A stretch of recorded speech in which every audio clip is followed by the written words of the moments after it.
शिक्षक भरतीसाठी टेट अर्थात शिक्षक अभियोग्यता आणि बुद्धिमत्ता चाचणी या ऑनलाईन परीक्षेसाठी अर्ज करणाऱ्या उमेदवारांना मोठा दिलासा मिळाला आहे। अर्ज भरण्यासाठी ज्या उमेदवारांनी नॉन क्रिमिलियर प्रमाणपत्राकरता अर्ज केला आहे त्यांना पोस्ट पावतीच्या आधारे अर्ज भरण्यास परवानगी देण्यात आली आहे। राज्य परीक्षा परिषदेने हा निर्णय घेतलाय। ही पोस्ट पावती 14 मे पूर्वीची असणं मात्र आवश्यक आहे।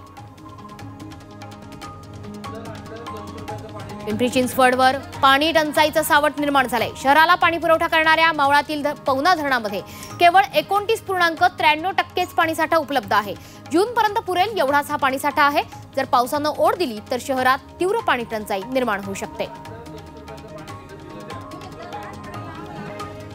पुणे जिल्ह्याला वादळी वाऱ्यासह अवकाळी पावसानं झोडपलंय। या अवकाळी पावसानं उकाड्यानं हैराण झालेल्या नागरिकांना दिलासा मिळालाय। मात्र या पावसामुळे खरीप पूर्व हंगामाच्या कामांना वेग येणार आहे।